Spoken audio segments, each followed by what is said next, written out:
What do you think about what Mike Tomlin had to say? I agree with Mike Tomlin. Ben Roethlisberger played 15 years. He's played with probably 1,000 guys. The guys that are most outspoken are two disgruntled guys. One who sat out the whole season and one who wanted to get traded. And you could look at the way that they handled their approach to the team, whether it was missing the last game of the season, whether it was deciding to sit out, however you want to view that. I don't know if you would argue those were the best teammates in the world, so you have to take that with a grain of salt. He's played 15 years. He's won every year except one season. He's had one losing season over that time. He's played with a lot of different types of guys. I haven't heard the one about he deliberately tried to fumble. I just went and watched that clip. He was supposed to reverse pivot, and he opened up the wrong way. It didn't look like there was any intent to fumble on his part. So to me, is it perfect? No. But is the Steeler way of doing things always perfect? No. We've always said they have a different way of they have a different family dynamic. Different family dynamic, and they're willing to talk about family business outside of the house, and that's how they do things. Is it perfect? No. But I am more in Tomlin's camp on this. But when you have a family dynamic, good, bad, or indifferent, who sets the dynamic? The parents. And for the last decade, who have been the parents of the Pittsburgh Steelers? Mike Tomlin and Ben Roethlisberger. So, and I disagree with you that it's only L. Bell and Antonio that have talked about this. A lot of former Steelers, well, Ryan Clark's talked about this. Hines Ward's talked about this. When Ryan Clark's comments were nowhere near. No, not nowhere even in the realm of the other two guys. Agreed. No. Those guys are the most recent and certainly for AB the most inflammatory. I don't think Le'Veon Bell had really inflammatory comments. He was just like, I wish we were better buddies. You know what I mean? I wanted us to be closer friends. Antonio's the one that's taken a flamethrower to Big Ben, and Antonio has obviously his own issues as a teammate, his own off-the-field issues. He is not the perfect messenger for this, but I don't think it's all made up. I think what Big Ben is a first-ballot Hall of Famer, great quarterback that the Steelers wouldn't. There's not 7 guys in the league they would trade him for. They love him.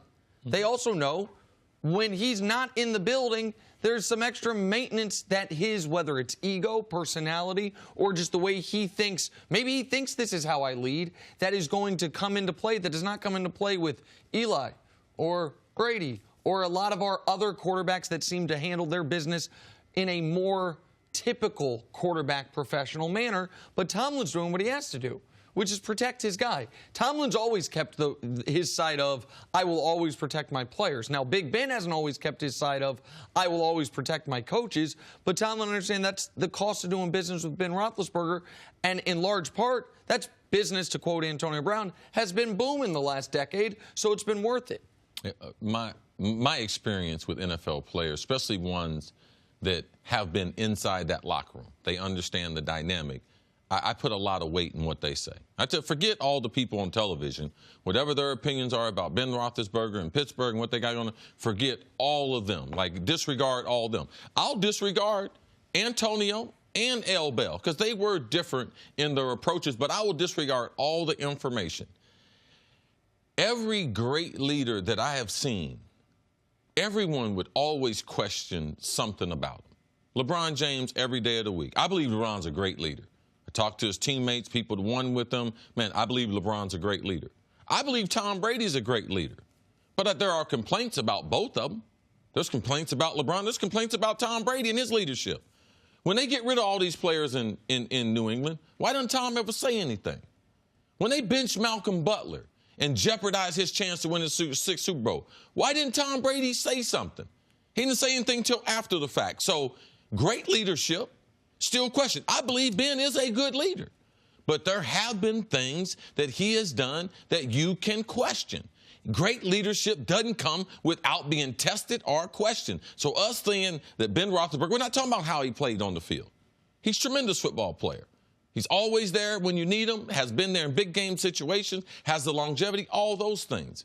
But just because we say we question things he did, all his leaderships are in question. Tom Brady, man, he could have been stepped up. He's the one that could face Belichick.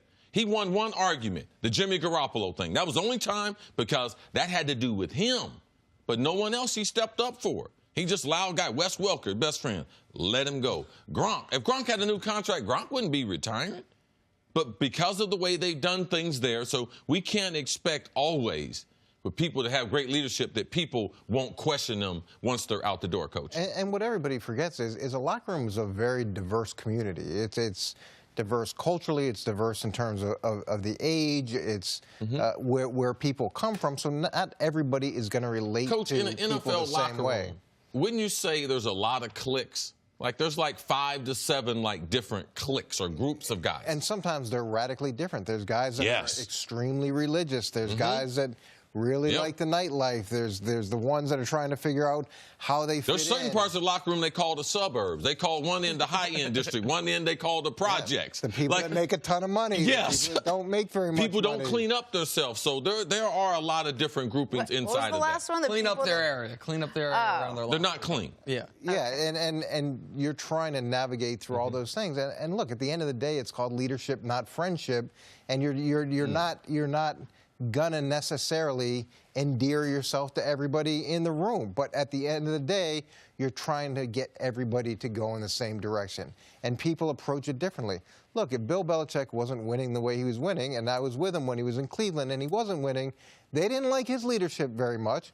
But once you start winning, great example. Suddenly it's, wow, this is inspiring. This must be the way it is. They write books about you. You know, all those things. You lose a little bit. It's like, well, he's lost his edge. He's not friendly enough to the players. So it's easy to criticize the person who's in front of the room. But go ahead and step up and you get in front of the room and let's see how well you do in comparison to my style. Look, this is what we saw with Kyrie Irving this year. You want to be a leader, try to be a leader. It didn't quite work. He Good had to take a example. bit of a step back. Coach, thanks for hanging with us. Thanks for watching. Subscribe here to get the latest from the show. Also, be sure to check out more of the best clips from First Things First, or go watch a few segments from our other shows on FS1.